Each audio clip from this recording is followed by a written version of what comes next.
according to a report written by Detective Shane Klokanos. A MacBook Pro was located in the kitchen. The device was found to be powered on and active. After the Bureau of Criminal Apprehension had completed processing it for physical evidence, I turned the Wi-Fi and Bluetooth off. There was a text document on the desktop of this device titled Myth that had the words, "I have loved you all with all of my heart." Later examination of this device showed this text document had last been saved on December 14, 2014 at 4:10 p.m.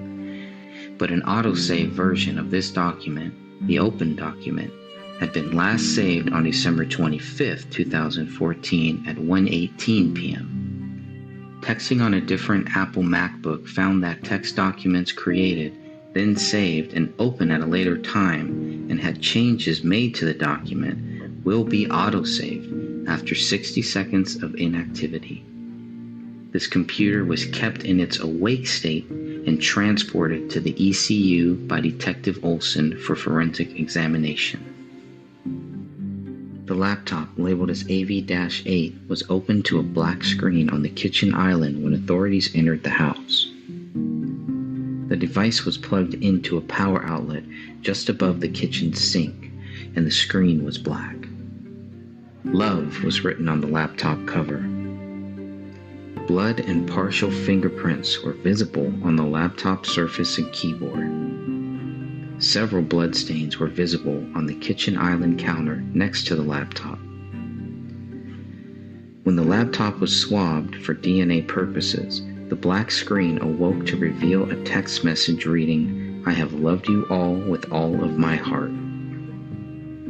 I was not certain if this note was saved or otherwise date or time-stamped, Detective Brian Bone reported. The note was not signed and was in the format of a typed note. Authorities assumed the message was written by David Crowley, but that assumption remains unproven. 3 areas of bloody ridge detail were identified on the laptop and labeled as A, B, and C. Of the 3 areas, only area A was sufficient for latent print analysis. Item 54 is a CD of 25 NEF images of latent prints found on the laptop. A digital latent palm print of area A was then labeled as LP54-1. LP54-1 was searched in the Midwest Automated Fingerprint Identification Network database, and no suitable candidate was generated. Additionally, no known palm prints for David Timothy Crowley were submitted or found in the BCA files for comparison to LP54-1. Item 23 is blood swabbed on the surface of the laptop. DNA results tie the blood to Kamel while excluding David and Rania.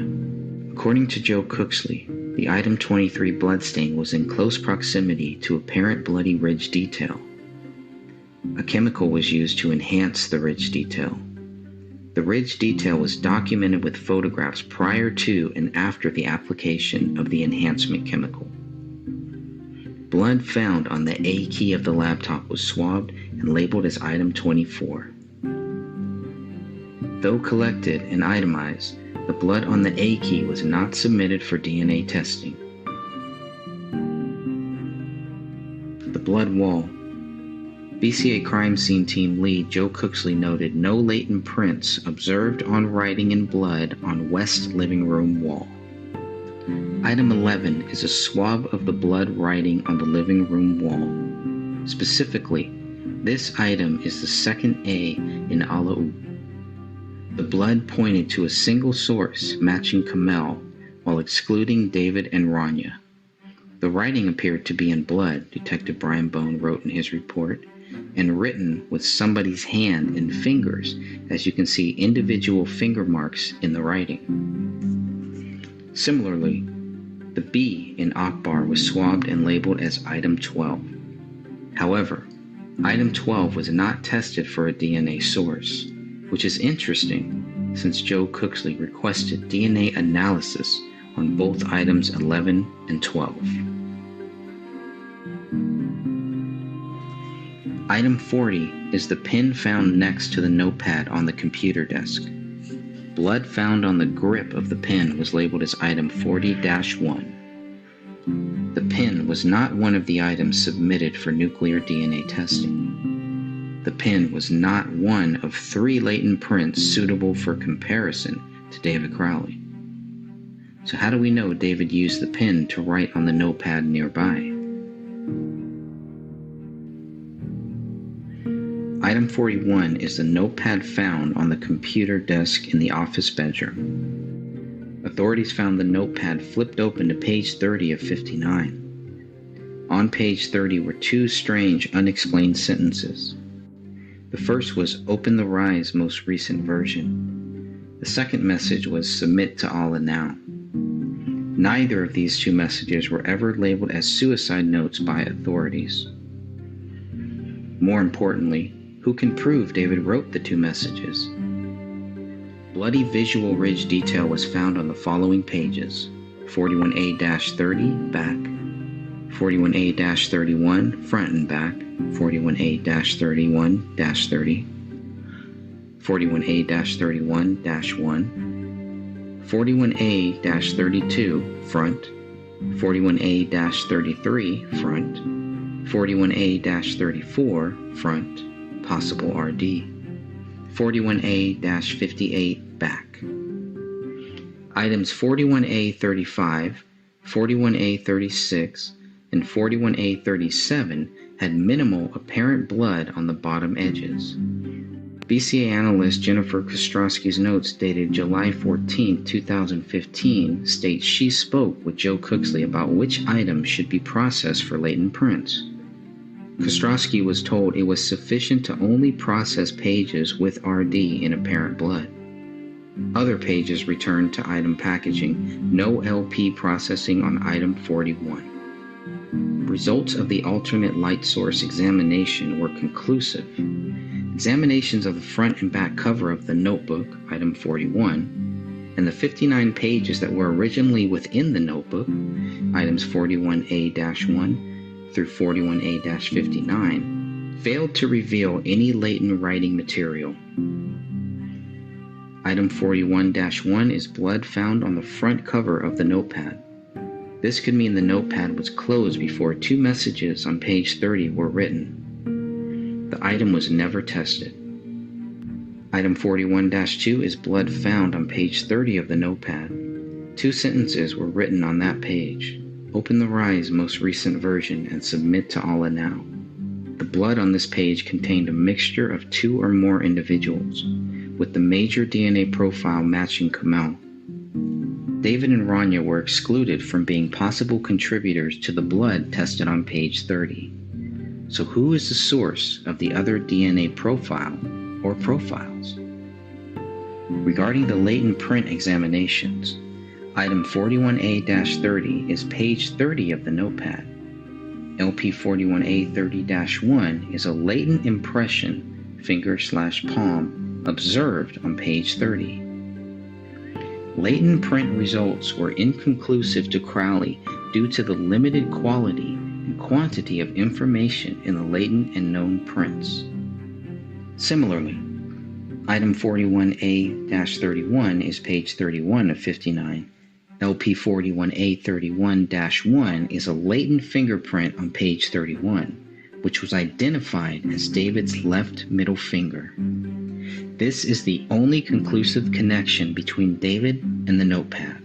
Separately, 2 SDA lifts taken of impressions found on the front side of page 20 of the spiral notepad were examined and labeled as item 41A-20A. Item 41A-21A consisted of 2 ESDA lifts taken of impressions found on the front side of page 21 of the spiral notepad. Can we safely assume pages 20 and 21 were the only notepad pages with indented impressions? Handwriting comparisons between what was written on the notepad and the writings on the refrigerator door and checkbook in the kitchen never happened. 3 pages, labeled as 41A-39, 41A-40, and 41A-41, were warped from being wet from something. These are the 3 writings found inside of the Crowley home on January 17, 2015.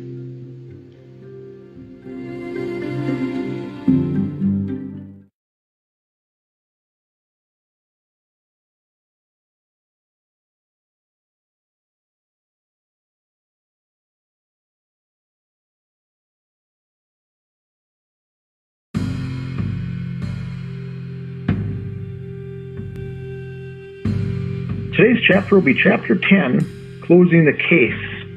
And if you're following along with your book at home, it's page 85, a section called Tom Lydon. My name is Dan Hennon. I'm joined here today with Greg Fernandez Jr., Catherine, and Sophia. Welcome. Thanks, Dan. Hey everyone. Well, it's a good chapter of the book where we're called Closing the Case, and it's kind of wrapping everything up. And this podcast episode will be very good because it features Tom Lydon, a local television broadcaster, an investigator, one could call it, here in the Minneapolis-St. Paul Twin Cities area. And so what we'll do is start reading here on page 85, and we get to find out how this all works and how it brings closure and how convenient it all seems to be. Continuing on, 1 year after the alleged double murder/suicide committed by David Crowley, Fox 9 investigator Tom Lydon interviewed Apple Valley Police Chief John Retzgeigel. I waited for Mr. Lydon to ask Chief Retzgeigel why it took his department 1 month to locate the bullet they believed David killed himself with. Eventually, I realized that was never going to happen. Should we end there, Greg, for discussion? Sure. Yeah, so obviously, the case is closed. Everything is wrapping up. It's 1 year later. We're going to get some answers, right? Tom Lydon is going to come to our rescue. He's going to solve this case for us. He's going to let us know, as many people have been taunting us and saying, if you guys just look at the evidence, if you're just patient, if you just wait, you will see what proves David Crowley guilty. So here we are, watching Tom Lydon's news report here. It's about 20 minutes if anybody wants to go and see that. Just look for Tom Lydon, Fox 9, and you'll find it. We may play a little bit of that later here too. But so there were a lot of things that we were hoping for. Obviously, we want to know the answers. We want to know, okay, Chief, what did you guys find that was just a slam dunk, case closed, no problem, David Crowley guilty, public is not in any danger. And so one of the main things that I was waiting for Tom Lydon to ask him about was about some of the things, especially this bullet that they don't find until 1 month later, 1 month after David Crowley's body is found. And as I'm watching it, and I quickly realize, okay, you know what? He's never gonna ask the police chief that question. And I was really disappointed, and I'm sure that a lot of people were. The main reason that I was disappointed was because at this point, 1 year later, a lot of people don't even know about this bullet. And we're talking about item 57, the bullet that is quote-unquote tied to David. Not through his blood. The bullet does not have his blood. This is the bullet found in the living room attic, right above the living room. And so this was a big thing because I really felt if people know about this bullet, they're going to start asking more questions. They're going to start asking the right questions. And I was hoping that Tom Lydon would ask that right question. If they got it wrong, if they missed it, okay, you guys missed it. But it just seems like they didn't even want to talk about it. And Tom Lydon, who, looks, if you watch Tom Lydon's news report, he looks very serious, like he really cares. He's really intense. He's really gonna, he almost looks sincere, almost. But then his actions don't back up that view. He doesn't ask the real tough questions that a broadcast journalist, that a journalist should ask. He does not ask those questions. So I was really frustrated. Dan, how did you feel after you watched Tom Lydon's report? Well, like you said, Greg, for the months that had gone past, more and more people were following this case, but it was getting more and more quiet at the same time. There wasn't any traction. But our communication, I think with the both of us, with emails back and forth from the Apple Valley Police Department, they said, we're almost done. We're ready to wrap up the report. We're ready to just release everything. We've come to the conclusion that this whole thing is going to be done. It's going to be sometime in January 2016 when we'll close this whole thing up. And so we were all excited that we're finally going to get the police reports and the information and what all happened, because before then we hadn't been getting much information. There was, of course, a lot of activity on the Justice for David Crowley Facebook group page about what was going on and whatnot. But what we kept getting responded with is, we can't say anything until everything's released. And then 1 week was led to 2 weeks, and 2 weeks, was 3 weeks. And finally, it was January 2016. They said, we've got this whole thing done. And then this Tom Lydon Fox 9 investigative report came out at the same time, which I don't think we were really expecting that. But after watching it, you are right, Greg. The questions that he asked were all softball questions, all very, very easy to answer questions. None of this was hard, difficult, or challenging. And it didn't bring up any of the very questionable things that we were dealing with. And so this kind of set everything in motion as far as going along with the official narrative. They were just trying to cement the official narrative, and it felt to me like an Operation Mockingbird cover up, that they asked the answers that they knew they'd have the answers to, and everything was softball questions. So I was very let down, to say the least. Should I continue? How about you two ladies? Sorry. I'd like to see how did you two ladies feel about it once you watched it, or have you watched it? Do you have the patience to watch 20 minutes of Tom Lydon and his nonsense? I don't know about Sophia, but I did watch that, and the whole thing. I have a very short span to deal with people who are just lying, and you could just tell either that Tom had not done really any research whatsoever, and in regard to this first paragraph, kind of what sticks out to me is that it seems to have gone over both Tom Lydon's head and the AVPD, that it took them a month, and then they had to be told.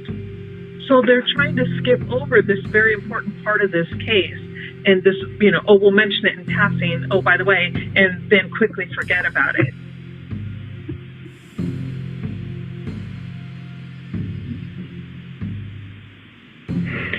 And just to follow up, this is Dan again. Locally here, Tom Lydon's been around for a while. The Fox 9 investigators have been around for a while. They've done some very good reporting in the past. They've done some very good investigative journalism in the past on normal type of crimes or questionable activities. But this is the first time I've ever seen anything like this, where it was just kind of blatant in your face that they didn't really care. It only left me leaving thinking that they don't have a clue what they were doing, or they were part of the cover-up to set the stage to walk lockstep with the official police narrative. And so that's the thing that let me down. Because they have very, I guess, high standards, so to say, or a big high following here in the Twin Cities. 3 of the big channels here, the network news, all have very good investigative groups that do this kind of thing. And so when this came out, I was looking forward to that, because I enjoy watching them myself. But boy, it seemed off. Something was not right about it. But they were very good to come off as very sincere, very let's break down this case and let's get to the root of it. And during this time too, I had a couple of voicemails left from Tom Lydon on my phone saying, we want to interview you, we want to get some of your thoughts on some of this to see how it all goes. And I'm glad that I refused and declined, because it came off once again as a hit piece, that we were the crazy conspiracy theorists, and it would have come off as a throwing us under the bus for questioning it, because it came off as very much a very official narrative. Police were right. All the research has been done. Every stone has been overturned. Nothing is left to miss, is how it came off. Yeah, and for me, this was my first introduction into who Tom Lydon was, and just watching that, if that's who he is, and if that's the extent of what he does in his quote-unquote investigation, it's not impressive, and I would never watch anything he would ever do again. Whether he would do a great job on the next piece, the fact that he, for me, this is my opinion and how I see him, how he just kind of let ethics and truth kind of go out the window. And, we've all kind of figured out by now that sometimes what we search for doesn't exactly always make us really happy. But we still present it. It's what it is. But it seems like Tom Lydon completely forgot that aspect. I remember the days when I was growing up. I remember journalists in the 60s and early 70s. I mean, when they went and dug out a piece and they investigated something, they didn't care who was involved. They would get to the bottom of it. And nowadays it's like your opinion goes toward the most popular person and not the truth. And that's kind of how I see how Tom handled this. It went toward the popular view and not the truth of the matter. Continuing on, authorities who entered the 1051 Ramsdale Drive on January 17th, 2015, did not notice a bullet hole in the living room ceiling during their, quote, thorough investigation. Within hours of finding the bodies, and after, quote, assessing the crime scene, Detective Jim Gummert assumed David Crowley was guilty. Yet he too missed the bullet hole in the living room ceiling. In fact, Detective Gummert could not remember the date when he saw the bullet hole. Is that truly a thorough investigation? Yeah, I thought that was one of the most frustrating answers of the 21 questions that we asked Jim Gummert, that you can't remember the date when you saw the bullet hole.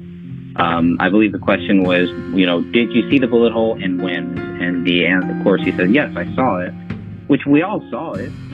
I mean, we've all seen the hole, but you don't remember when? I mean, that's frustrating. That's a very frustrating thing. So I wanted to make sure to add that in here. And Greg, that's a very good point too, because like you said, the chief investigator here would remember things that they saw that were noteworthy, especially something of this magnitude. And so the answer would have been January 17th. They saw the bullet hole. Well, if it wasn't then, the only other time that they were there to see the bullet hole was February 18th. But it would have only been those 2 days would have been the answer. By him answering, I don't know or I don't remember, gives us all the answers we need to know, because he doesn't know, because he can't say the right answer. He can't say the truth. Yep. The truth is that he didn't see it till February 18th. Well, if he saw it February 18th, that's a month later, and it was not a thorough investigation. So his only option to craft his answer would be to say, I don't know or I don't remember. And that's exactly what he did. That is telling us all we need to know by that answer. A triple homicide on your watch, you would know the dates that you would have seen things. And so I'm glad you put that in the book, Greg. That's a huge red flag. Continuing on, this case needs to be reopened based solely on the conclusion provided by the Apple Valley Police Department and their lack of evidence to prove their theory. Their theory alleges that David Crowley, quote, snapped and killed his wife and daughter. Then David allegedly killed himself after leaving 3 messages in 3 separate areas of the house. The Apple Valley police chief believes David was the one who wrote, quote, Allahu Akbar at the top of the living room wall after killing his wife and daughter. Where is the evidence to support that belief? We're talking about Jim Gummert first, and he's the lead detective, or the sergeant. And this next paragraph talks about the police chief, which is Reichseigel.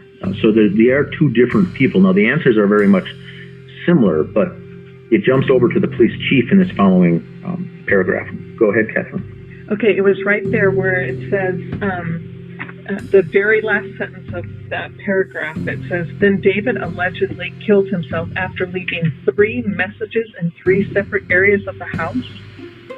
How often have they ever seen that happen? I mean, really? What person is going to go around and commit suicide after they've committed double homicide is going to go to 3 separate rooms on 3 separate devices on 3 separate pieces of paper?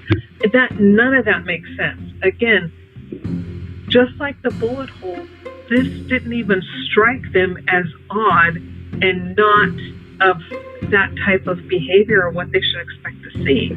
They just glossed over it. And this ties in very well with their allegation that David had all this extra time in the house. The killings took place, and then he had all this time to carry out these other things. And so that's how they're tying this together, by saying that he had time to go to all these different rooms. He had time to write on the walls. He had time to walk around barefoot in the blood. He had time to write on the computer. He had time to put together this song list called Ascent on his computer to play.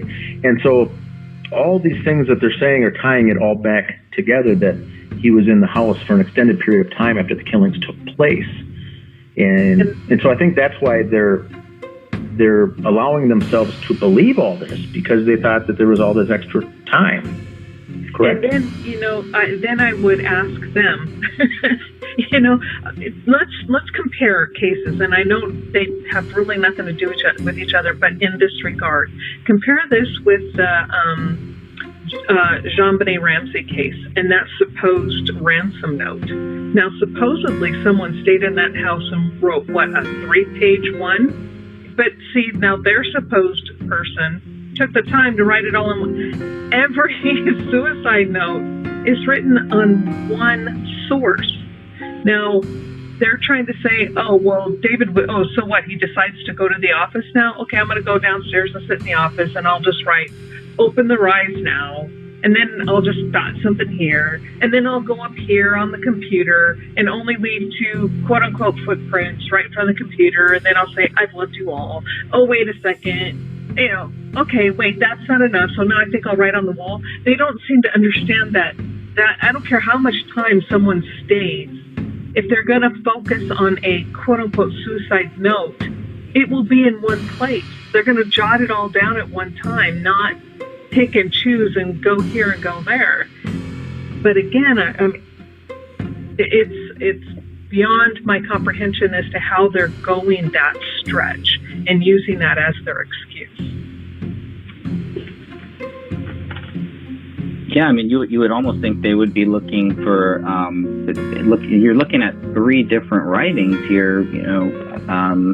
How do we know who did this? And I think that's the most simplest thing, as Catherine just articulated it so well. Who does that? When have you ever heard of a case that does that? I've heard of cases where there were 2 written notes. They're usually signed. Yep. Here you have 3 things. We don't know who did what. And it's 3 different types. One is in blood. One is in digital form. One is in writing. None of them are really suicide notes. And right. So it's crazy. Their whole, how do they not think that this is weird? And how does that not show evidence that maybe this was a homicide, triple homicide, not a double suicide murder? What does that have to do with a double suicide murder? It's really odd. Yeah, and so why would anyone, a person who's going to be committing suicide after committing this type of an atrocious crime, why would they not write their entire thoughts, again, in one place.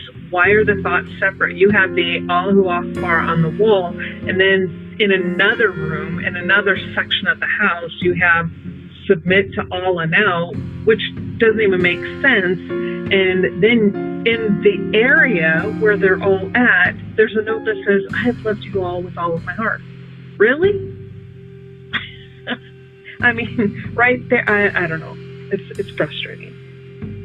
The police really don't even know who did what. I mean, possibly David did the submit to Allah now, but there's no proof when that was written. They're just assuming.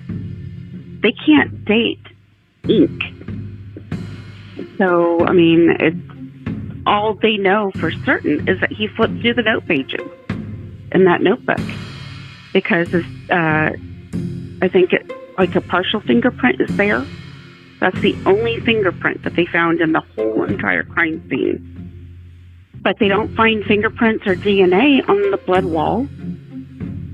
And they can't prove who typed on the computer and the laptop thing in the kitchen. So, I mean, they make a lot of assumptions. And there's no proof that anything was done under duress.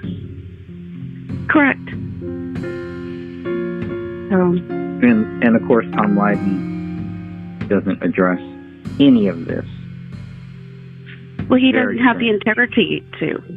And that's what frustrates me the most about his 20-minute special was that he embellished on the evidence. When he talks about footprints, bloody footprints throughout the house, there were 2.5 bloody footprints, and they were in a little clump. Was that over by the island? Yes. So it's not through the house, but he led his audience to believe that. And, you know, it's just, if you have integrity, why are you going to embellish? Agreed. And then I think he was talking about fingerprints being on the weapon too, and they never said whose fingerprints those actually were.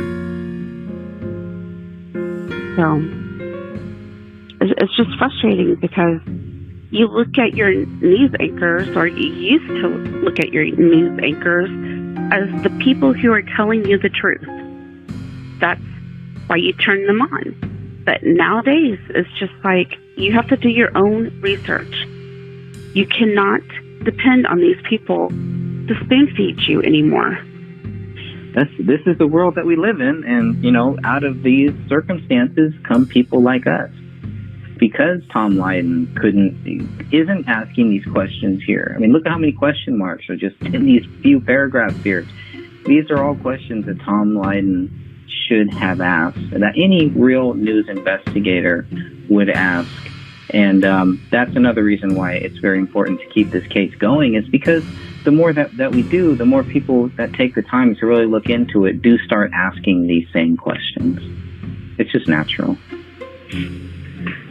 Yeah, I think the last thing is the questions that should have been asked were the hard questions. Like Catherine mentioned, you get the blood writing on the wall, which appears to be written by a left-handed person, and it's using block-style uppercase letters. Then we see a note in the office written by a right-handed person in pen that's lowercase cursive, essentially, flowing letters.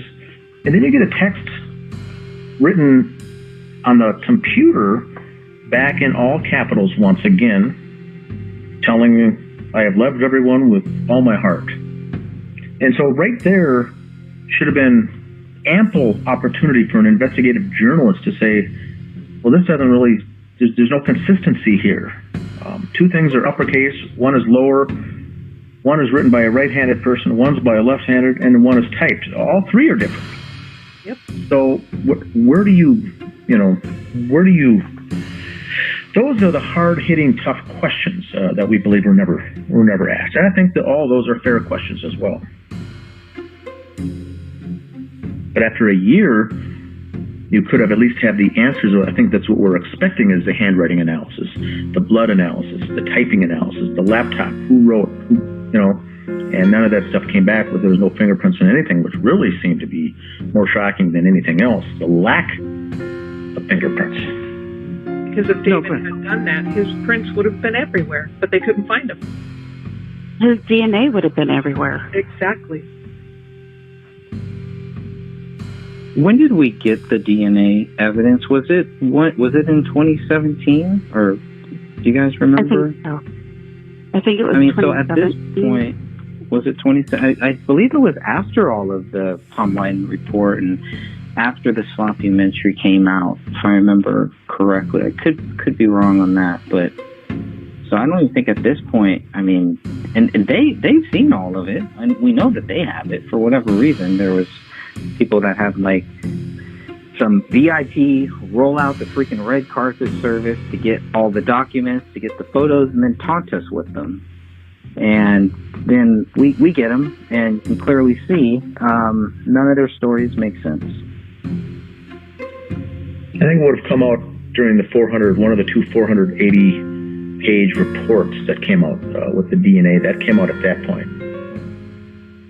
Oh, okay. The documentary came out in the end of 2017, I believe. Yes, early 2018 is when they were posted to the group. So right, that's when it went to Netflix, I think. Yeah, it was Deanna's right. The sloppy-mentary did come out sometime in 2017 because that's when I joined you guys. It was after I saw that, and I was like, oh no, this is not right. And so I sought you guys out. Yeah, and it was the end of 2017 is when it first appeared, or Christmas, I think, on A&E channel, network A&E, and then it converted over to Netflix after that. But continuing on, within 48 hours of finding the bodies, did police truly believe David was guilty? There was no other suspects. The public was not in any danger. What evidence led them to rule out foul play so early into their investigation? What evidence led them to dismiss alternative conclusions? Unless this case is reopened, we may never get the answers to those questions, since the Apple Valley Police Department is no longer discussing the case. That is huge. Mm-hmm. I think we all can assume that, within 48 hours, that did it appear that David did it? Yes. Did it appear that he was guilty? Did they believe he was? Well, they probably did. But now we're a year later, and all the I's should have been dotted, all the T's should have been crossed, all the research, all the time it took, the months and months of finding what happened comes out. And none of the questions came out. And then we're not going to talk about this case anymore. Very strange.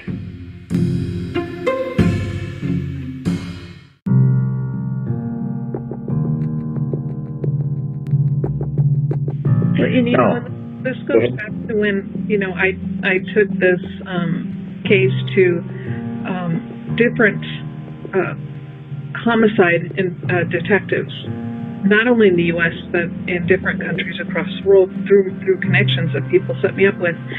And I mean, most of us, when we look at that crime scene, right away we're like, okay, there's something not right here. And even they were like, right away, I mean, without hesitation, they're like, this is triple homicide. And the only people who can't seem to figure that out is the Apple Valley Police Department. And they couldn't figure that out within 48 hours. And so, yeah, I agree with you. What Greg posted in that paragraph is just, it's huge, it's heavy, and it's why, I think what we get here next is Tom Lydon now becoming the mouthpiece for the Apple Valley Police Department in this investigative report, because supposedly as a non-biased group or person or entity, this is supposed to, really make the public believe, well, I guess this is right because now we have investigative journalists saying the same thing. But this gets to be too much. Continuing on, it says, Tom Lydon began his investigative segment declaring, quote, "It's important at this point to really get all the facts out on the table. I think that's the most important thing here," end quote. Mr. Lydon, if you really want to get all the facts on the table, please consider researching the numerous facts you forgot to mention. Or the numerous facts that he embellished on. And that's a very interesting piece here because, he focuses on the facts. And it's interesting because at this point, the Justice for David Crowley Facebook page was really focusing on the facts and ensuring and making sure that members posting on the page were not coming up with theories. We're not coming up with their opinions. We're not coming up with things that they thought. But at this point, Greg, we were really focused on make sure you speak facts only, not about what David was on, marijuana. They had a troubling marriage. There was an affair going on. All these things that kept coming up over and over and over. That they were on hallucinogens. They were taking drugs. They were going financially broke. These were things that kept coming up over and over in the months. And we had to just keep reminding folks, making posts to say, talk facts only. These things may have happened, but none of these things led to the killing. It didn't have anything to do with to the murderers themselves. And so it's funny that Tom Lydon starts off by saying you got to really focus on the facts. And so they were monitoring our page, obviously, when they came up with this big statement to say, really, we don't want any conspiracy theories out there. And that's what we've been saying the whole entire time. Very interesting. Now, continuing on, it says, Chief John Reitzeigel described the Crowley family as, quote, the ideal family, seemingly, before stating he believed, quote, something went terribly wrong, end quote, inside the Crowley house. Without providing any substantial evidence as to why, Chief Reitzeigel then claimed that David Crowley snapped. It looks like David snapped, Reitzeigel told Tom Lydon, and took the lives of his wife and daughter and ultimately himself. I mean, this gets to be just over the top, I think, these statements. Thoughts on that? Oh, I absolutely agree. From a psychological standpoint, the theory of people just snapping has been disproven over and over and over again, especially with people with a history like David, and Kamel. And we are by no means saying that they are perfect people. I mean, nobody's perfect, but David never showed any signs of being psychologically damaged, and normal people don't snap. And I really wish that term had never ever come into the public arena, because now it's used for the most ridiculous things. They have nothing to back it up, so let's fall on, he snapped. Yeah, that's it, he snapped. Really? It's insane. Well, it sounds like slander.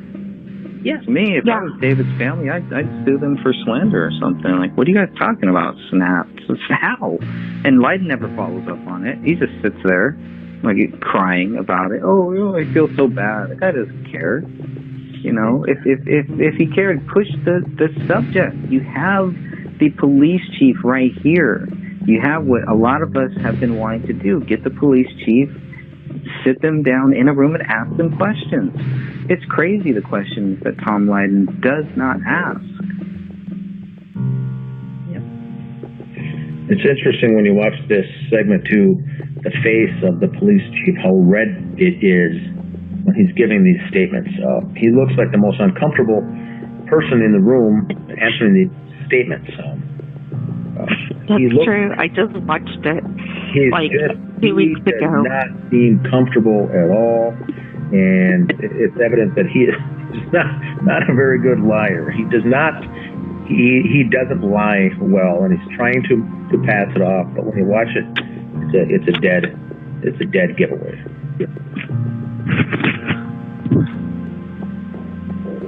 I'd like to say he looked to me like The face that he had looked to me like a long-tailed cat in a room full of rocking chairs. He didn't seem comfortable at all. He was extremely uncomfortable. A long-tailed cat in a full of rocking chairs. Okay. I'm not touching that one. Chief Reitzeigel also believed a great deal of the Gray State movie was the reason why David killed his wife, child, and himself. From all accounts, he says, quote, the police chief told Tom Lydon he was consumed with producing this film, and it was a dark topic. Here you're talking about conspiracy theories and potentially the fall of society. And if you're focusing on that day in and day out, and these are materials you're working with, and you're filming exclusively on that topic, that can take you to a very bad place. End quote. This is really, once again, over the top. Any comments on that one? Yes, I would like to ask you, so does that mean that every filmmaker that has made Apocalypse Now, all of these horror movies, all of these other, are they all snapping too now? Because they had to do the very same thing David had to do, day in and day out. They're all now in a dark place, killing themselves. Really? Sorry, Sophia, go ahead. No, I was going to make the same exact point. It's like they all had to research their scripts and everything to put into the movies, and none of them snapped. None of them killed their families and wrote 3 different types of suicide notes and everything. So it's just a bunch of BS. Yep. Yeah, there's no precedent for it. Go ahead, Dan. It ties in nicely. The other thing they're trying to do here with these statements like this is to throw the Gray State script under the bus and to throw conspiracy theorists as a whole under the bus. When the things David was writing and talking about back then are basically all coming true right now in today's world, it is very interesting how all of these things they talked about are very much what we're seeing here. And David Crowley was actually ahead of his time what was coming up. But this was used, I think, as a stunt to throw everyone under the bus. The project, David, the family, what he was doing, what he was talking about, and conspiracy theorists as a whole. So this, I don't think, came up with Reitzeigel, just came up with this, but I think this was part of the script that was handed to him as far as bullet points that he needed to say on camera. And now the question is, who would have handed this kind of information to the chief? Who would have been forwarding this information to the chief to say, look, make sure you stress these following points? And that's what I'm getting at here when I talk about Operation Mockingbird and propaganda and how prevalent it is here in America with the news and with police departments like this. They're trying to push a narrative. And that's the question. None of this was stuff that he would have mentioned or talked about or phrases he would have said if you asked him directly. But he's painting a picture here and using bullet points to give the viewers that this was a crazy guy that indeed did snap. And this, too, just goes to prove, this statement right here by the chief just goes to prove that they themselves did not investigate. Why?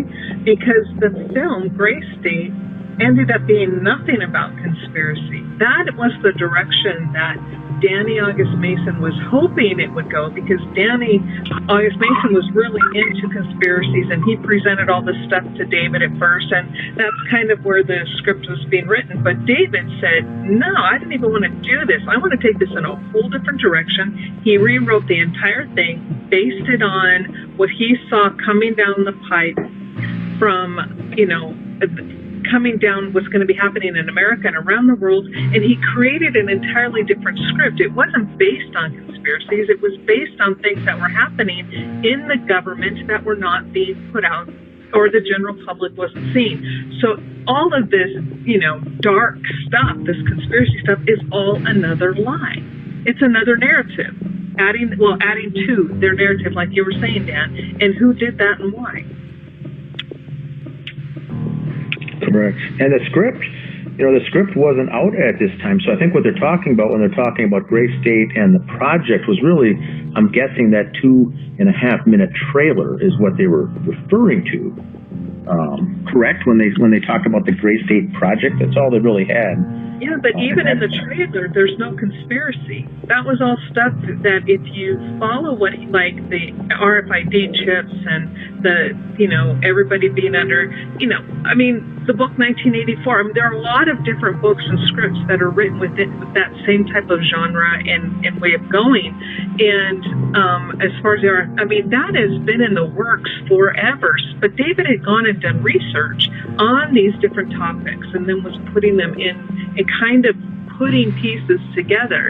And again, that just tells me they didn't research, or did they? And was it calling the conspiracy, trying to deflect, like you were saying? Did someone higher up, did they want this deflection done so the focus would be off of what was coming? Because look, we're facing this now, versus, what, in other words, to make him look like some nut job that quote unquote snapped versus, someone who sees it and he's putting pieces together.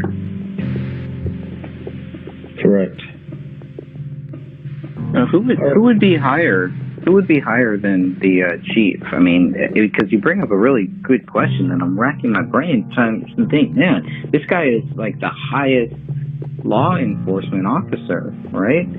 That's the chief. So, who would? If it came from somebody higher, it's like there's really not a lot of options. Well, I think that's a great point, because that's where we're after with all of this in this book.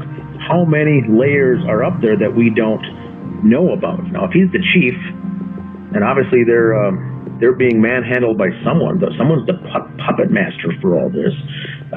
Jim Gummert, I don't think, believes David Crowley did this. John Reitzigel, I don't think, did it. But they've got to push this narrative.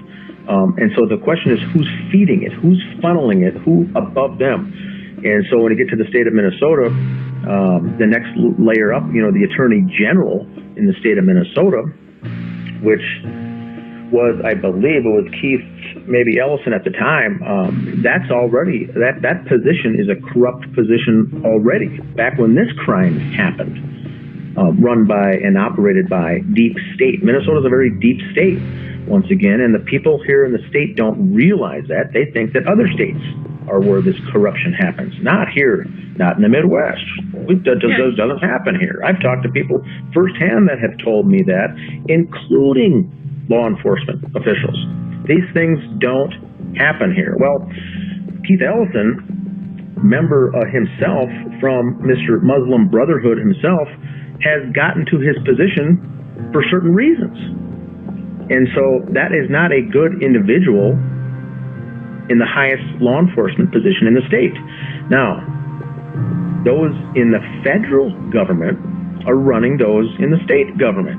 And so we already know the federal government and the arms within are corrupt and run by deep state. I mean, this coup in America did not take place recently. This has been decades. And so this is, when Ellison leaves office, guess who takes over for him? It's Ilhan Omar. So this is how deep-rooted the state of Minnesota is with corruption in the state. So Reitzigel, I think, was manhandled by someone, got a talking to as far as how to roll this thing out and how to portray it. He didn't have a clue, obviously, what was going on, because I think all this was over all their heads. These are pawns. And when you look at the much bigger picture, you realize very quickly that John Reitzigel is not the leader, the top guy here in Apple Valley for the state, but he's merely a pawn being pushed around. And so, he did what he was told or instructed to do. The question is, who does it come down from? Who hands it down? Is it CIA? Is it FBI? Is it State Department? We know all three of those organizations are corrupt from what we've seen here in the last couple of years alone. The Department of Justice is corrupt. So who's really calling the shots, and who was told to make this story go away? That's the question. And that'd be the same question with Tom Lydon. who was handing Tom Lydon the list of questions to ask for this interview. These aren't Tom Lydon's questions that he came up with, obviously. He can't be that much of an imbecile. So the question is, who handed him these softball questions? Someone higher up, obviously. And so in the media, we've got the chain of command. In the government, we have the chain of command. And all the people that we've discussed here so far today on the show are all low-level feeders, low-level people that the general public thinks are very high-level. Tom Lydon, very highly respected. No, he is not anything close to that. John Reitzeigel, a high person, a high up, the police chief. No, you're still a water boy for someone higher above you that the public doesn't know about. And I think that's the most important thing to talk about in a case like this, whereas it's not as conspiracy theories. It's who's really making cover-ups like this succeed. How are cover-ups like this in the police department handled? How are they done so well? We're 6 years into this, and it's been very successful, the cover-up. But the question is, how? How can it be that successful? We already know and have proven that David didn't do this. The question then is, why are we keep getting the backlash from the people in the media and law enforcement saying that David did do it? That's, I think, the question that we're all learning by being in this justice group and following cases like this is, how are things like this pulled off? How are they successfully pulled off? A cover-up of this magnitude. So this is what we're getting on this good chapter. Greg's got a very good chapter here. Anything more on that? Tom Lydon goes on to say, quote, judging by the mail piling up and a paper in the home, the murder/suicide took place the day after Christmas. David shooting Kamel twice in the head, Rania once, before shooting himself.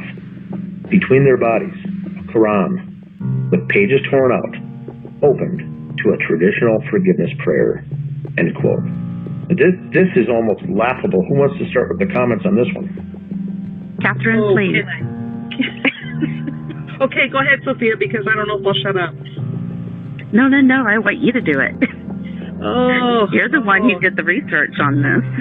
Yes, and I don't know if you seen the recent video I did, Dan, but all this time I never looked at this Quran, right? I never even opened it and looked at it. I didn't even read it, the page it was on the floor, until just one day I read that report. Somebody brought it to the attention, so I pull up the supplemental report, and I'm reading it where Sidra's stating, oh, yes, this is just a forgiveness prayer. And I'm like, well, let me go and read this, because I've had other people of the Muslim faith contact me and say, no, it's not.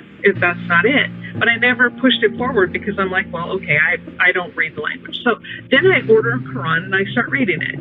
And I'm like, hold on a second. Any Nimrod, and I mean this from the bottom of my heart, any Nimrod who reads that page, I'm sorry, I'm really hacked at this right now, can clearly see this is the story of Sodom and Gomorrah. You have on the page, on the Quran on the floor, which wasn't between them, by the way, it was to David's left, and Kamel was to his right, so it's on David's left-hand side by his hand. Anyway, so in this open Quran, to the right of this, you have it written in Arabic. To the left, it's written in English. And down below is someone who's discussing and telling what these things mean. And so I'm like going, okay, why didn't they read this? This is clearly a story that's even in our own Bibles. That's in their Quran. How does Sodom and Gomorrah ever translate into a forgiveness prayer? So A, Sidra's freaking lying out her backside. B, the police are too damn stupid to read it. And C, Tom Lydon doesn't have the frickin' wherewithal to open up the damn book and read it himself. And this is somebody who's calling himself an investigative reporter? Okay, I told you that. This irks me, because this shows a lack of integrity, this shows a lack of professionalism, and this shows proof of narrative on their part. I'm sorry, I'm done with my rant now. I have nothing to add. oh, this really gets in my craw. I mean, and to know that Sidra flat out lied. I mean, it's a blatant, flat out lie. There's nothing else you can call it. It's not a misunderstanding. It's not she didn't understand. She looked at that photograph of that Quran open and told the police it's a traditional forgiveness prayer said over the dead. I'm sorry I'm mimicking her, but someone who lies, they deserve to be mimicked because that's ridiculous. Again, I said, okay, I'm done. I have to shut up because I'm afraid I'll rip her a new one, and that's not the purpose of this chapter. No, we'll definitely get there. There's a whole chapter on it, so I'm sure we'll get there eventually. What do you think the purpose of trying to convince people that the forgiveness prayer was involved? To make it look like David was saying he was sorry for killing them. Oh, please forgive me for killing my family. That's how it comes across to me. But it's a lie. He's a Christian, exactly. Right? So, yeah. Exactly. It doesn't. Why would he sense. do a Muslim prayer? And how would he know about a Muslim prayer? He never really got into that religion, not as far as we can see. So what was the purpose of that? Well, I think the interesting thing to point out is once again we need to take a step back to look at the big picture, and then take another step back to take a much larger picture. Catherine, you mentioned the Sodom and Gomorrah, so we're getting into the sex and the inappropriate sex, and what I call by that is the non-heterosexual sex. Uh-huh. Now, why did I get Tom Lydon to do this story? Tom Lydon is not a straight man. Ooh, you're right. He is. You're correct. No one in this case is a straight person, for the most part, except David and Kamel.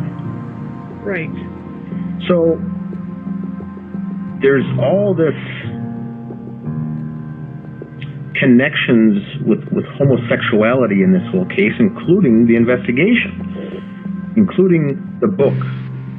It's right in our face is what's being done here. So they're really going after David, but they're getting teamed up in gang, getting piled up on. David's getting piled up on by this whole same type of a crowd, if you will. They're all ones trying to do the bidding to snuff this man out. And it all comes in a sexual nature. So why? That's the question. Why, of all the investigative journalists in the Twin Cities, was Tom Lydon selected for this? And why does he go along with the narrative, in particular this, that David did it? So we're, that book open to Sodom and Gomorrah was not by accident either. So once again, it comes back to all these the symbolism and all these things done on purpose that we're not told about. The average person is not going to look up and say, I'm going to look up this forgiveness prayer and see what it really means. The general public doesn't do that. They listen and believe what they're told by the media. So we get the answer from Catherine, who decides to, as a critical thinker, go out, order the book, get it, and start reading through this and investigate. Well, the propaganda in this nation is all built around the fact that people generally don't do that. That's why they're able to get away with telling these tall tales in all these various cases. So, Catherine, thank you for doing that, because now we're getting much closer to the bigger picture, I think. Yeah, and I kicked myself too, and I even stated in the video, I did, and I'm just as guilty. I took them at their word. I took Sidra at her word, because I was like, why would I doubt what she had to say? Until, I got it and just started reading it. And then all of a sudden, I'm telling you, I'm like, well, wait a second. I know this story. This is in Genesis in our Bible. And then, wait a second, this is about destroying people who are wicked. This is Bible talking. I'm just quoting scripture here so people don't go off on me on this. But in both the Quran and the Bible, it talks about destroying the homosexual behavior in communities of both Sodom and Gomorrah. So, but why? You're right. I didn't even stop to think about why would that have been, and it was opened on purpose and left there. Why would that be left on their floor when they're the only two straight people amongst all their friends? It's all staged. Continuing with the next section, it says Chief Breitzeigel told Tom Lydon that David Crowley used Comel's blood to write Allahu Akbar at the top of the living room wall, close to a clock mounted on the wall. The police chief did not specify what evidence tied David to the blood writing, and it's unclear if Tom Lydon bothered to ask that question. Asked why he believed David wrote the words in his wife's blood, the chief responded, quote, "We believe that was kind of a parting shot, probably at Comel for having a Muslim past," end quote. Now this is another paragraph that's loaded with juicy details. Number one, we don't know that David Crowley wrote anything on blood. We do know that it's Comel's blood that was used on that wall, but there is no fingerprints or nothing to show that David Crowley wrote it. But that's just a given here, the way that it's questioned to Tom Lydon. That's a given. Well, that's not a given. That should be his first question to ask, right? Mm-hmm. Yep.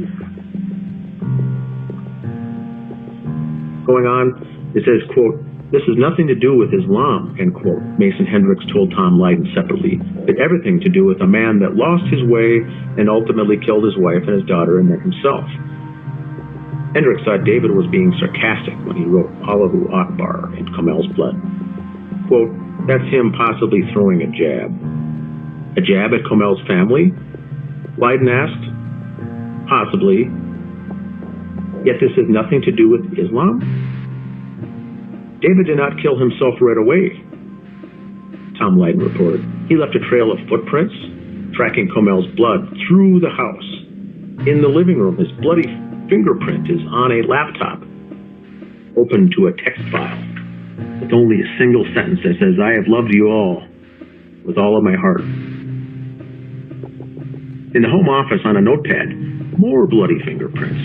And now the words, "Submit to Allah now," end quote. The comments there, should I continue with the next one? It's just all slander. It's all propaganda. It has nothing to do with Muslims, but yet everything that we're seeing here that they're talking about has to do with Muslims. You have Mason Hendricks saying that it was possibly David throwing a jab, which is pretty much what the chief is saying. I mean, Hendricks and the chief are pretty much saying the same thing. That's why I wanted to put those two quotes in there closely. It's a parting shot. Is what the chief says, and Hendricks adds. It's possibly him throwing a jab. It's everything that you just read there that they said is not true. Just about everything is not true, or it's pure speculation. It's propaganda. It is meant for the weak-minded people. It is really meant for people who want to believe David Crowley is guilty, for them to just write this case off and to move on to some other case. How about the phrase, "He left a trail of footprints," plural, a trail through the house? Any comment, Catherine? That's a Hendricks quote, too, by the way. Go ahead. I would really like to, I have a lot to say about, because I don't believe their footprints to begin with, but I would really like to have, if it's okay, Sophia, because this is what Sophia was talking about earlier. Are you there, Sophia? Yeah, I'm here. Okay. Go for it, girl. We know that this isn't true. There was only like 2.5 footprint type imprints on the wooden floor over by the island, and it's not throughout the house like they were saying. This is just pure embellishment and slander. They're making it look like David was just wandering through the house with blood on his feet, which, by the way, if you've ever tried to walk with blood on your feet or wet paint on your feet, it's almost impossible.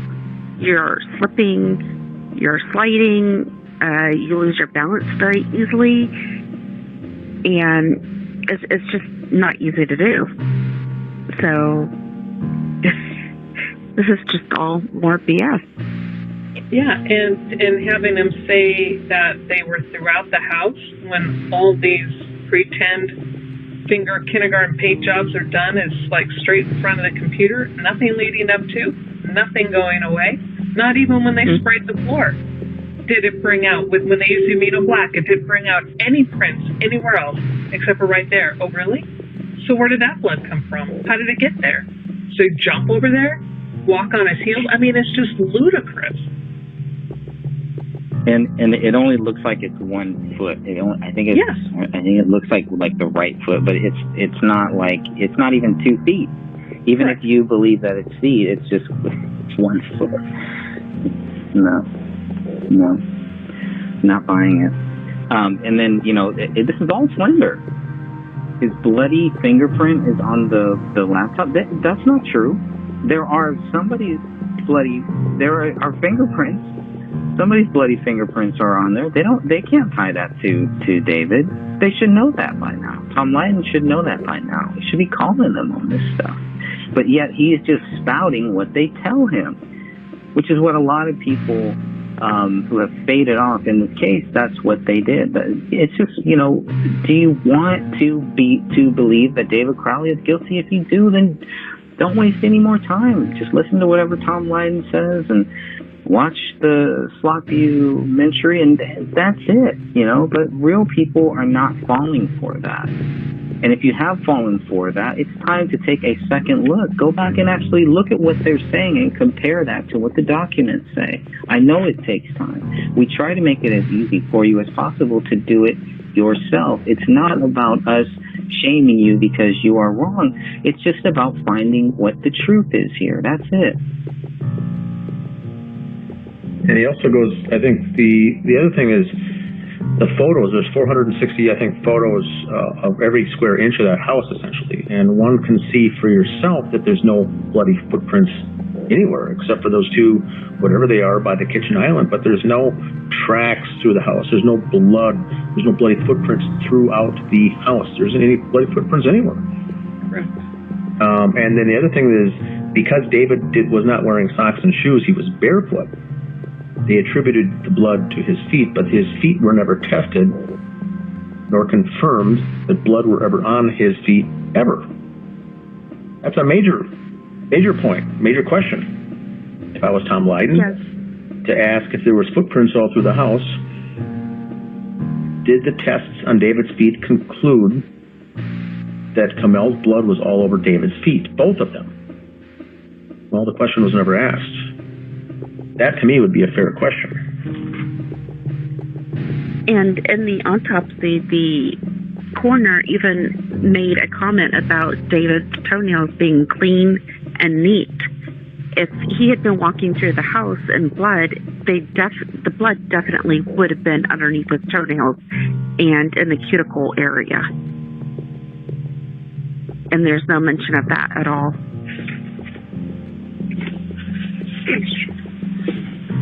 Any final words here, and we'll go ahead and shut this episode down? Nothing more for me. Well, I would just kind of, Sophia or Catherine, any final words? No, none for me. No. I would just hope that everybody looks at these documents, looks at what these people are saying, come to your own conclusion. Is this case really closed?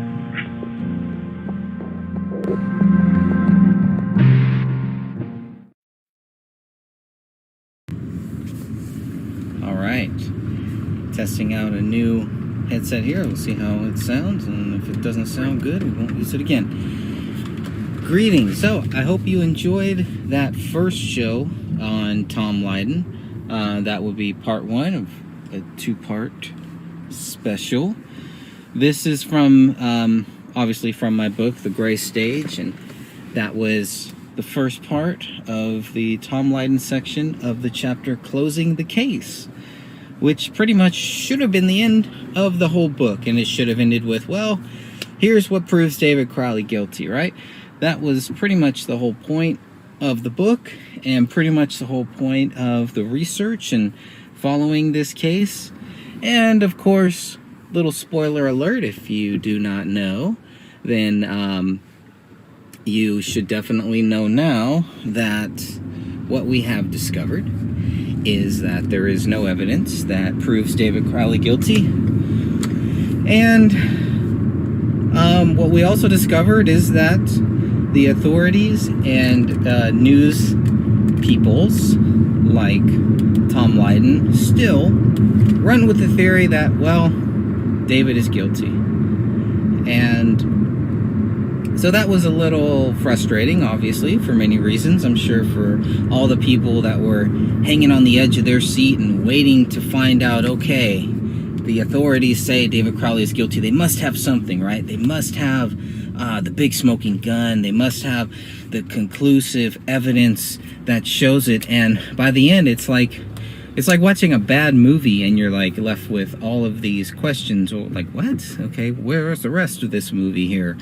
And so that's what the book pretty much was designed to do, was to put all of the things forth that they had said, everything that they would show that would close the case, and then to take it to the next step, which obviously shows that the case is not closed, and there's still some lingering questions, and there's still a lot of things that still need to be answered, to be investigated. But the biggest takeaway for anybody reading the book, reading this chapter, reading any of this stuff here is, yeah, there's nothing proves David Crowley guilty. That is the case closed. That is the closing of this case, because that, in the end, is what really happened. That is the real truth here. We're gonna, we talked about last month the case was ruled exceptionally cleared, and then kind of went through all the things where they tried to show, they're trying to kind of, it's like a wordplay, I guess, using the word exceptionally cleared. And somehow that means David Crowley is guilty, but obviously, as we covered last month, not the case at all. And then you have guys like Tom Lydon who pick up that water and just keep running with it, right? They pick up the baton of these lies and these the allegations and the theories, the fake theories, and just run with it and just go with it. It's like, you're not an investigative journalist if you're doing that. An investigative journalist would investigate and would not just run with, well, hey, this is what they think, and that's pretty much it. Especially a guy like Tom Lydon, who definitely knows better than to do something like that. I mean, we all know better than that. The police know better, too. I mean, come on. And again, we can't blame all of the police. I can't get into their head and figure out which police think that David is innocent. I just don't really want to say anything, and which police really, truly, sincerely believe that David Crowley is guilty. I think you would be hard-pressed to find police that really, truly believe David Crowley is guilty. And so in the Tom Lydon interview that he does with the police, please watch that. It's about 20 minutes. I know for some people, if it's for Sophia and other people, it's hard to watch, but it's definitely worth watching. And it is just like a Babylon Bee story where these guys are just, we believe, well, it takes you here and it's going to take you here and you're going to snap and this and that. It's just so ridiculous. I mean, it is really laughable. But it is like a Babylon Bee. It's like watching a satire thing, 20 minutes of satire. And then, of course, at the end, they have to, throw in, well, the family and friends are afraid to speak up because they don't want to be attacked by conspiracy theorists. It's just so ridiculous. It really is. I mean, I know I shouldn't be laughing at it. This is a very serious case, but the Tom Lydon stuff is just so ridiculous. I mean, if you don't laugh, you're gonna lose some hair. It's gonna shave a couple years off of your life, and you'll get some gray hairs like I got here hidden. But I don't know what else to really say about it. It is just some of the most ridiculous, quote-unquote, reporting, if we can call it that I've seen And you look at Tom Lyden's face, and he just looks so serious there, like he really gives a shit, like he really believes this crap, this cat crap. No, sorry, I'm just not buying it. I'm just not buying it. It's hard to buy anything. I had never heard of Tom Lyden before that. I've learned some things after that I probably don't want to mention here. Yeah. Anyways, I hope you enjoyed that first part. Next month we'll come back and do the second part. So October 1st, within a few days, that's when the podcast will be out. You've already seen this one by then. November 1st will be part 2 of the Tom Lyden. We'll go through the final part of the closing the case chapter of my book, The Gray Stage by Greg Fernandez Jr. And then we'll move on to the 21 questions for Detective Gummert. So the due diligence that you'll see there, based on what little we actually knew and what little documents we had at that time, we didn't have any of the BCA stuff. We didn't really have a whole lot of stuff. All that we really had was the 94 pages, the 464 photos. May have had the BCA 711 photos maybe by that time. I don't think so. I really don't think we had that's pretty much it, right? If you were to put in a FOIA request, they call it a data request with the Apple Valley Police. If you put one in right now and pay $5, you will get the 94 pages, you will get 464 photos, and that's it. That's it. And then all of a sudden, years later, there's all this new data, all this other stuff. Like, whoa, okay, where'd this stuff come from? All right, great. We have it, we need it. It's very relevant to this case because we know that the more documents they give us, the more that it mounts to show that they don't really have anything that proves David Crowley guilty. And so the distractions, the takeaway from all of that to try to get you to focus on other things, pay no attention to the man behind that curtain, just look over here. It's not working. It's not going to work. It's never worked on people. So we'll just continue on, and we'll continue to discuss the evidence, the facts of this case, and that's what the podcast is. That's what the book is. And as we know, there's other stuff that came out after the book came out, so there's still a lot more stuff that needs to be added to paper form. So we'll figure out what the best way is to do that as well. New photos, right? The autopsy photo, or not? I wouldn't call them autopsy photos exactly, but they are photos from the medical examiners of the clothing and of the tattoos that are on the bodies. So, you get some body photos, I guess. There, I don't know why those were released at all to some people, including Tony Floyd. Same thing with the BCA, the 13-minute BCA video. Why that was released to Tony Floyd as well, when we haven't been able to get any. Maybe we just weren't asking the right questions. That's highly possible too, But we have put in requests, and if we don't get those, the same thing that Tony Floyd got, we're going to put in a request to specifically ask for those things in a nice, polite, respectful way. Is always the best way, right? That's always the best way. Not to be rude, not to be angry, or how come they got it but we didn't. It's like, hey, this is out there, it's on a public website. I just want to make sure that we get this stuff too. I think that's only fair, right? I think that's logical. I think that's a fair question to ask. So we'll see how far we get with all that. But yeah, in the meantime, I don't know. I know we've talked about doing kind of a special, maybe mid-month, and really looking at Tom Lyden's 20-minute news report. If we can get through it, we'll see how far we get. But thank you for joining us. Thank you for listening, for watching the Gray Stage podcast. This was episode number 21, Tom Lyden part 1, and we'll come back on November 1st to discuss Tom Lyden part 2. God bless you all. Until then.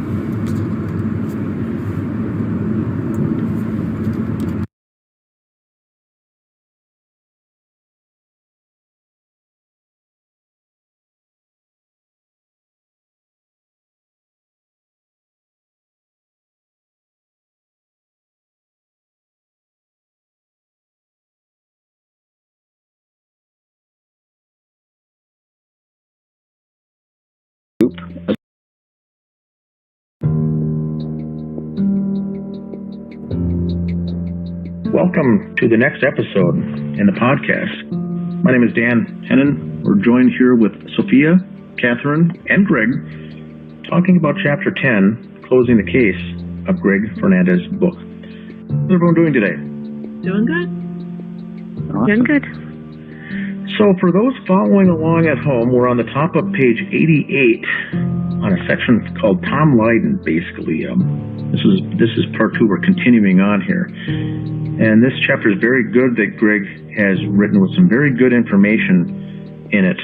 What we'll do is read through the rest of this chapter, and then we'll try to break it down. Continuing on, it says, quote, "This was a person that was not thinking clearly," Chief Reitzeigel told Lydon. "His mind at this point was deranged. He just was not in a normal state. He wasn't thinking rationally," end quote. This is Reitzeigel talking about allegedly David Crowley. Continuing, Tom Lydon made an interesting comment stating, "David's brother left their Christmas presents on the front step to avoid a confrontation." Lydon didn't elaborate on why Dan Jr. leaving Christmas presents on the front door stoop would trigger a confrontation with his brother. Tom Lydon also made a strange comment about the rear slider being open, quote, "apparently for the family dog," end quote. That doesn't make sense to me. I won't dispute the fact that Tom Lydon is an investigator, but I do wonder how much investigating he did on this case before releasing his embarrassing video report. The last time Mason Hendricks saw David, in December of 2014, David, quote, "looked like he literally was eating, sleeping, and breathing on his computer. Failure was not an option for him," end quote. Yet Hendricks believed David murdered his wife and child before killing himself. Quote, "and there's no denying it," end quote. That seems like failure to me. In the end, Chief Reitzeigel admitted he didn't know what caused David to murder those closest to him before committing suicide. Quote, "we don't know what the trigger was. What was the breaking point?" End quote. Mason Hendricks once told me, "I don't think anybody's ever really going to know how it all happened." He might be right, but the reason we may never know how it all happened is because the authorities were unable to prove David guilty. Danny Mason told Tom Lydon, "At the tail end of it, David was living the gray state. It almost embodied him, almost to the extent of where it would dictate a lot of his thoughts and his ideas, and his, I guess, outlook in reality," end quote.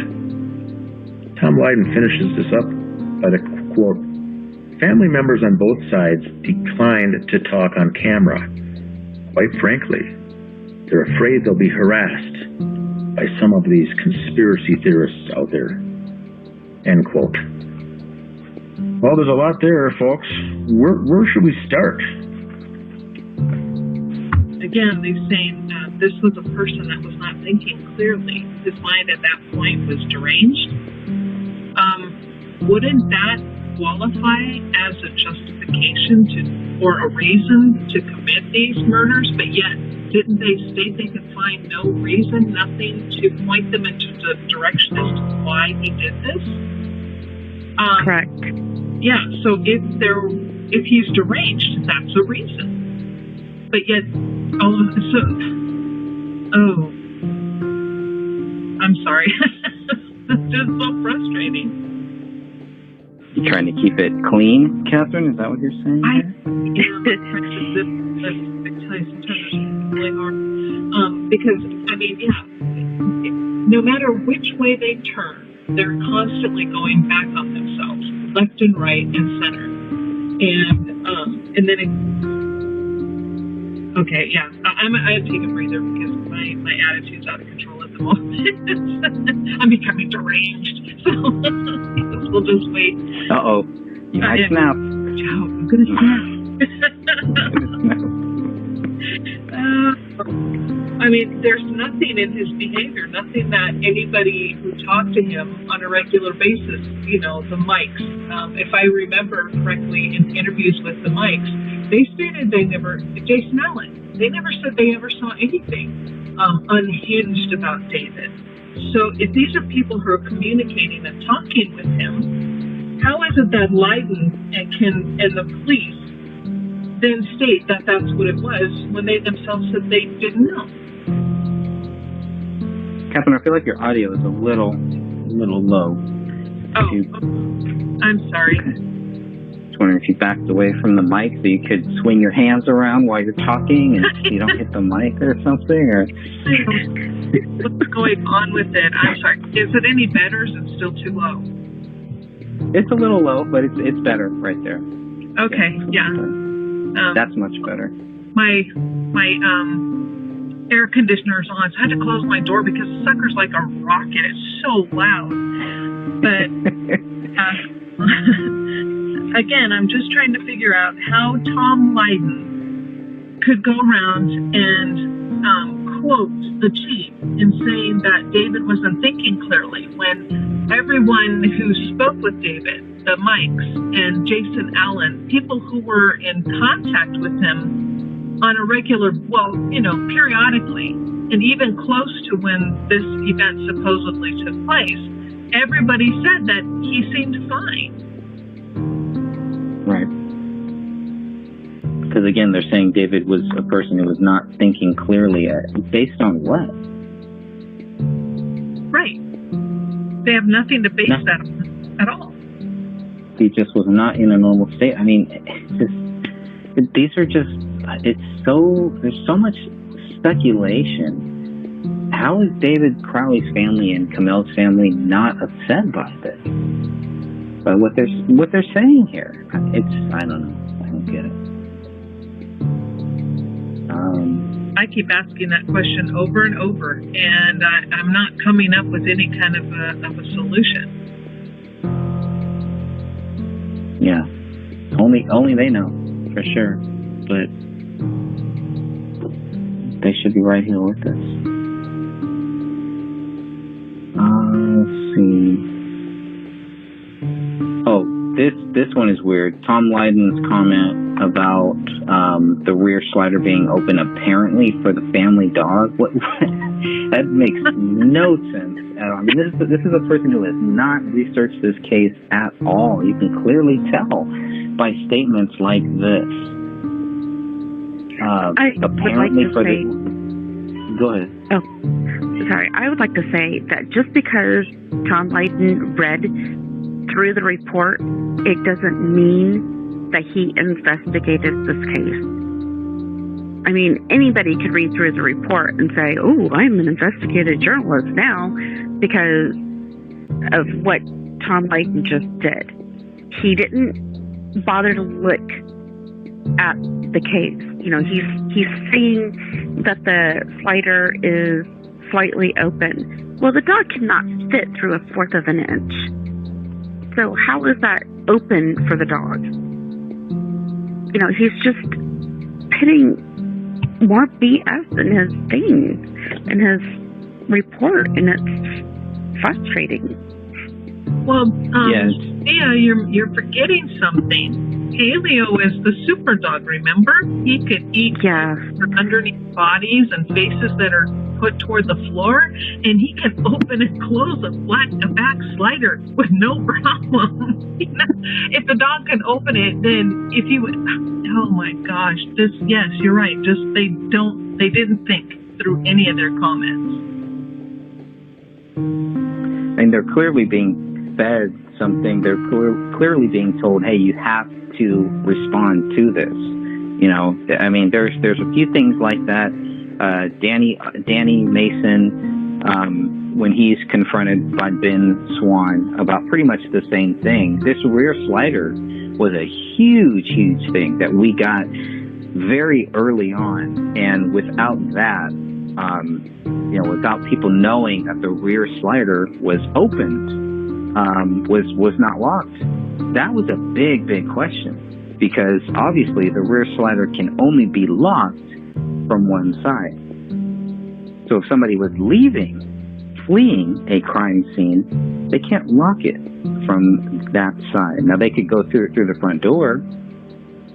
So the rear slider being left open is a huge, huge red flag that, yes, did open the floodgates for a lot of theories. I won't call them conspiracy theories, because what the police have here, their view is a conspiracy theory. They are all conspiring to say David Crowley is guilty. That is the definition of a conspiracy theory, is what they're doing to David Crowley here. So people want to talk about David Crowley and a conspiracy theory, look at what the police say, because that is what they have. That's not what we're doing here.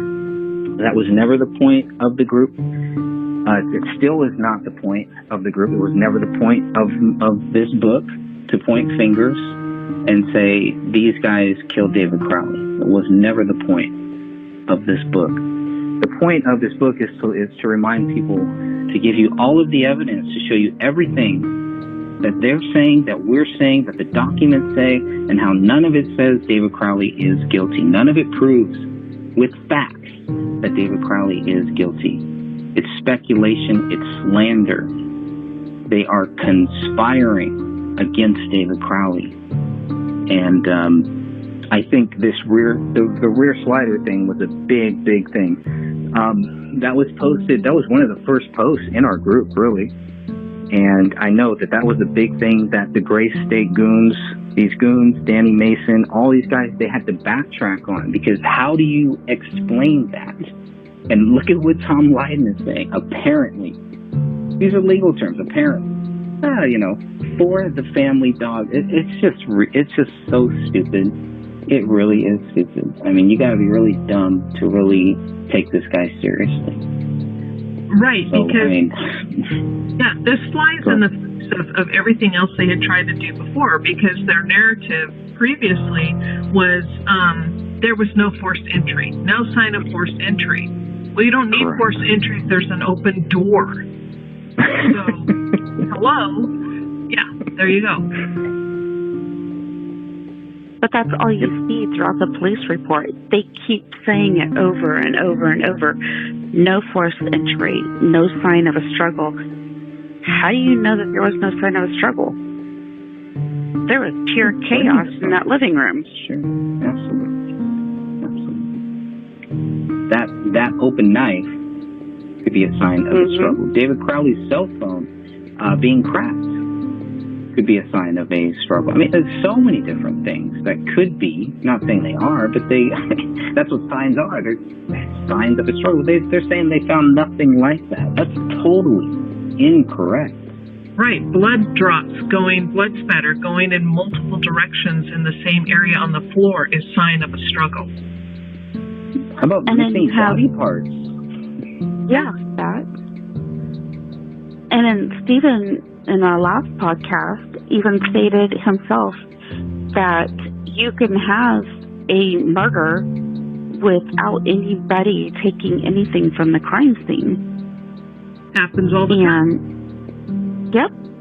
And, that was something that they made sure to mention in the reports also. Nothing was missing. Okay, well, that just means that this was personal. It wasn't robbery. So, I don't understand the thinking behind it. How would they know nothing is missing? Were they there a couple weeks ago, a couple months before this happened? How do they know anything isn't missing? If they look at David's office room and they see where the dust patterns are on his desk, and they see where there's patterns, where there's evidence that there is no dust in certain areas, how do they know somebody didn't grab something the size of a DVD drive of a external hard drive and leave that house? There are areas in that house where dust should be that it is not. I mean, they're not looking that one for photo. it. Yeah. That one photo, it shows a void in the dust in the office. Right. Where all those external hard drives are, just what you had mentioned. And I think the other one was also in the bedroom around the nightstand, Yeah. I believe. So, I There's mean, some area there that is not dusty. and so, once again, anyway, okay. And I mean that Carry dust on. could tell a good timeline. It could not. We tried early on. We tried to use that dust to try to see. Well, okay, if the bodies had been there for 3 weeks, how much dust could there be in certain areas? There should be a consistency of dust in different areas, and you just don't see that. Not including all of the other things that we've talked about here too, which is speculative, but we didn't have anything at that point. We didn't really have any of the documents. All we had was just people throwing out wild theories. We're trying to put out those fires, and then at the same time, trying to leave this open door for the families so that they could also join this group. But they were the first ones targeted. They were the first ones that were, people wanted to make sure that nobody from David Crowley's family or from Kamel's family ever joins our group or really speaks in that group. So it was just like, all of this stuff would not be happening if this was just a open and shut case. The way that Tom Lydon is acting, the way that the Apple Valley Police Department at the highest levels are acting, not talking about the first responders or anything, but the way that they're acting is just like, what are you guys covering up? Why don't you guys see what we're seeing? Put the glasses on at some point and just look at this stuff. And it was like pulling teeth to get them to look at anything. Yeah, I don't know. Hopefully one day that'll change. But what's this next paragraph? David. Oh yeah. Hendricks is saying that David looked like he was literally eating, sleeping, and breathing on his computer. I mean, it's just planting those seeds. But Hendricks is also saying that David Crowley is guilty, and that's it, and I don't know, because he says here that failure, David knew that he could not fail, but isn't killing your family and yourself, isn't that failure? I That love seems that. like the biggest failure to me. Yeah, that's perfect. You're so right. That seems like failure to me. And that is a failure. It's a failure on so many angles. And here's the thing. This is why I question how close really was Mason to David, because David was was in contact with these guys from Hollywood, and his deal was going forward. I mean, he hadn't failed. He succeeded. There was everything going on in his life. So why would someone who has his dreams finally coming to fruition all of a sudden, well, I'm just going to off myself and my family because I'm a failure? Really? Mason's an idiot. There's a lot of doublespeak from him, and this is why Hendricks does not like to be quoted. Because it makes it easy to call him out on stuff like this. But this is why he will be quoted, and he will continue to be quoted, because he is lying, because he will speak in doublespeak. And that is not, there's no reason for that. It's one thing for him to say what he thinks. It's another thing for him to try to tell us what is true. And then he gets caught lying about what he is claiming is true. Of course we're going to call him out on it, because we don't know how many other people he's telling those same lies to, and that's not right. So I don't like calling people a liar without proof, and he makes it very easy to prove it with his own quotes. Yep. Let's see. So, in the end, the chief admitted he didn't know what caused David to murder those closest to him. He says, we don't know what the trigger was. And how do you know that there was a trigger? Yep. What was the breaking point? How do you know there was a breaking point? How do you know David Crowley snapped? That's your job is not to say, well, we don't know this, but he's still guilty. You know, that's not what their job is. It's another reason why this case needs to be reopened by investigators who are competent, who don't have anything invested in this, because the way that the chief is acting, the way that Tom Lydon is acting, the way that Mason Hendricks is acting is like they have something invested in making sure that David Crowley is guilty. We need investigators who are going to be unbiased, who are going to look at this with a fresh pair of eyes, who are not involved in this, who have no say, who don't have to worry about CYA because they did something wrong, because they didn't see a bullet hole, because they missed a bullet hole that was in a freaking carpet, because they can't account for so many different things, so they just blame that family dog. This case, this family, they deserve much better, whether they agree with it or whether they know it or not.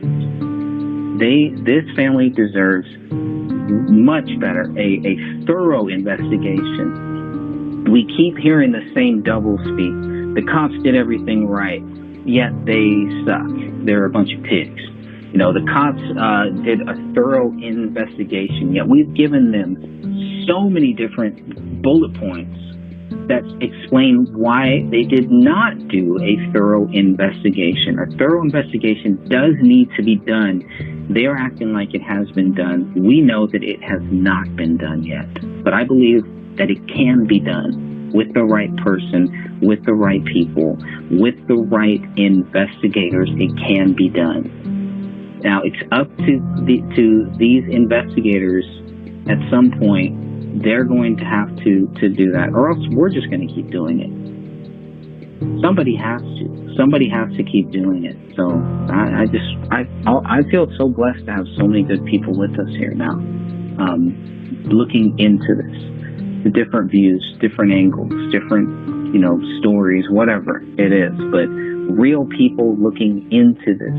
I do believe that will help get the case reopened one day. Yeah, and you know, and I see him using all of these pertinent words, you know, trigger, breaking, snapped, you know, deranged. These are very descriptive words that they can't individually apply to David and his behavior, but they use them in a way to where the implication is that this is who David was, but there's no proof of who David was. And since they can't prove it, let's just imply it. So they want people, and have been successful, people to infer from their implication that David was guilty because of these trigger words. But yet they have nothing to back them up.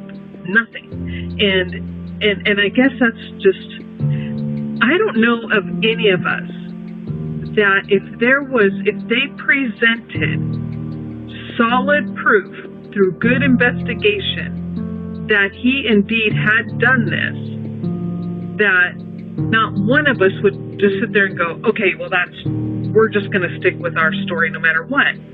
But instead, we're finding the opposite true. We are showing them multiple instances where he could not have done this. It would be impossible. But yet, they still will not backtrack. They've dug their heels in, and that is that. And now everything is going to be a conspiracy theory. And it's not right. Frustrating. Very frustrating. So I guess Tom Lydon's article came out in 2017. For some reason, I thought it came out in 2016, but the date on it is September 19, 2017. That sounds weird. That doesn't sound right, but okay. They say so. The 1 year anniversary is when it came out. I thought, yeah, the 1 year anniversary. So what is, why, for some reason I can't find the original. Maybe it's just backed up somewhere, but I'll definitely have to find that. So this is probably a follow-up piece to it. Because I know Tom Leiden's report came out first. That can't be right. Yeah, January 11th, 2016 is when it first came out. Okay, that's what I thought.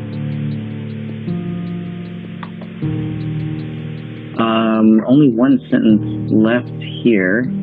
Danny Mason told Tom Leiden at the tail end of it, David was living the gray state.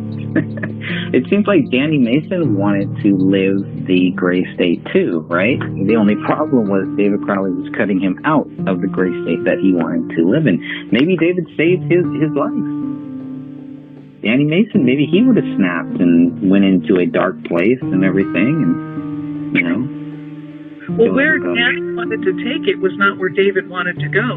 You know, David finally figured out this isn't what I see for my vision of gray state. Danny Mason wanted the conspiracies, wanted all of these weird connections and paranormal stuff, and David was like, no, I want to take this a whole different way. So who truly is living and being embodied by the conspiracy? It's Danny, not David. Yep. Because the 2013 script is what Danny August Mason contributed to, and it's dark, it's got all this weird crap in it, and then you look at the newer script and that's all been removed. Yeah, and Danny's statement right here is the typical thing, what they call in psychology as, I lost the word, where they project. He's projecting his emotions, and he's putting them onto David. It's Danny who was at the tail end of it, and it was embodying all of this conspiracy stuff, and that was his outlook on reality. But instead of being able to face it about himself, and we have heard him state this in his conversations with other people and interviews he had done regarding paranormal stuff. So instead of being able to admit that about himself, he then transfers that onto David to make himself look important, like he really knew David. He didn't know David. He knew nothing about him.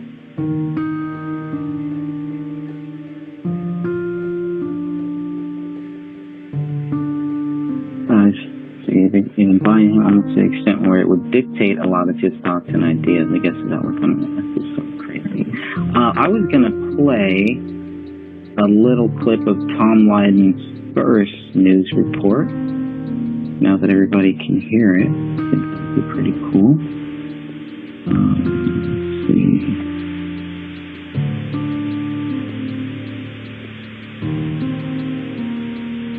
This one's pretty short here.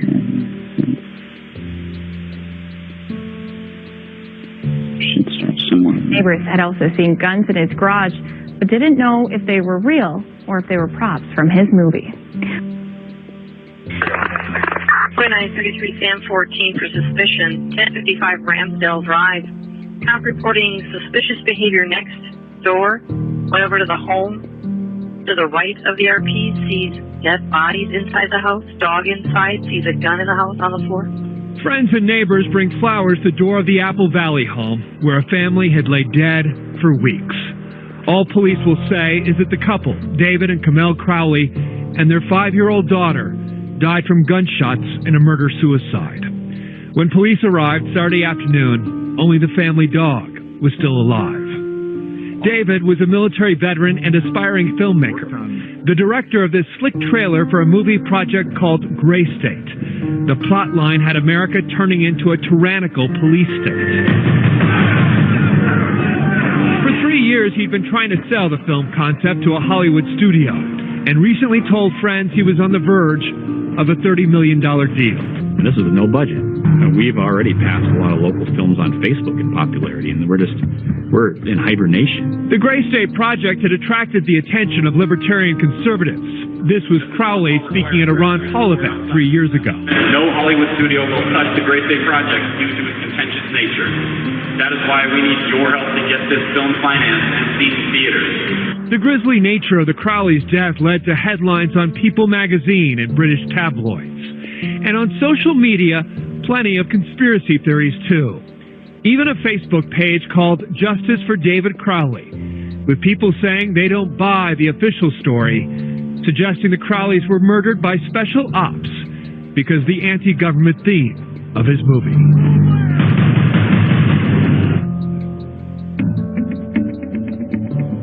Okay, I'm going to stop it right there. Thank you. I mean, okay. So there is, for people who are on Facebook, yes, there is a Justice for David Crowley of Facebook page. Then there is a Justice for David Crowley and Family Facebook group. Neither of those are convinced of one thing or the other. I think that's very, very clear. This is just this is just more proof of Tom Lydon not doing his research. Any thoughts on any of this? Really, it's a government conspiracy. Okay. It is true that there's a lot of theories, but everybody's trying to think outside the box, or, we encourage everybody to read the reports and go off the reports. And when somebody new comes in and they have an interesting theory, we immediately suggest the reports and point to exactly where they are, so that we try to avoid the stigma of everything's a conspiracy in this group stigma. Plus we want everybody to know what the reports have to say and what the crime scene shows. And it's very different than what the police and the documentary say. Okay, that sounded kind of stupid. Could you edit that, please? Oh my gosh. Yeah, for sure. You want to take a second run at it? No, I don't. Why? I didn't think it sounded stupid at all. I think it sounded shaking my head, yeah. At the very end it did. Oh my gosh. I'm just having a shit day. I'm sorry. No, because I think you were bringing out a very valid point. And the reality is that, here Tom Lydon is saying that, they'll be afraid that they'll be harassed by some of these conspiracy theorists out there. Okay, whatever. And like Sophia was saying, we have always encouraged people and have told people to read the reports. And we are getting our information and our questions from these reports. So if there's any conspiracy to be had, it's coming from the reports, not from us. We're just pointing things out that, hey, wait a second, what you guys are saying doesn't make sense. So why are you coming up with this conspiracy? They're the ones who formulated he snapped, he was triggered, all these other great, fantastic words that they cannot directly link to David. That in and of itself is a conspiracy. And when we sit there and point out things like, hey, you guys missed a bullet hole. Hey, what about the back slider being open? Hey, what about the multiple blunt force trauma on David's head that would have rendered him, useless to fight? Hey, what about Kamel's arm being under her body and her face being on the floor, but yet most of her head is gone? Hey. It's not us coming up with the theories. It's us pointing out what they have told us, but they refuse to see.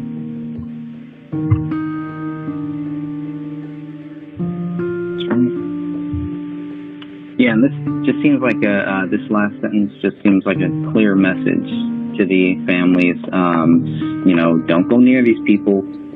They're crazy. And it's so counterproductive. I mean, it's family members on both sides declined to talk on camera, and that's because of us. And that's the insinuation, because he doesn't say the families say they don't want to be harassed. He just says the families declined to talk, but then goes on to say, and this is his opinion, quite frankly. So he's stating an opinion, trying to make it sound like it's a quote. And this is what I'm talking about. You know, he's very adept at using words for implication to get people to infer a certain narrative. And because, you know, we're like going, hey, nope, that makes sense, bud. Then all of a sudden, you know, we're the problem. Greg, have you ever harassed the families? No, and I never will. Catherine, have you ever harassed the families? No, and like Greg said, never ever would. It's absolutely ludicrous and rude. I have never harassed them. I've never picked up the phone, sent an email, nothing. And I can tell you that if anybody in the group came to us and said, you know, that they were harassing the families, it would really, really not be good. Yep. Because we don't put up with that. Yeah. No, we don't. No, we don't put up with violence towards anybody. Very early on in the group, somebody, Judy Prochnow made some type of comment, and somebody made a violent comment towards her. That person was, at that point, was removed from the group, period. We don't put up with any of that. I don't care if you like, you know, people, if you don't like people. If you threaten violence against any person, you are going to be removed from our group, period. And I'm glad you have that policy. You know, I have had people who send me private emails and said, hey, you know, have you called? Maybe you should write. Maybe you should text, you know, part of David's family and stuff. And I'm like, no, I don't think so. I mean, to me, unless they came forward and said, you know, we really want our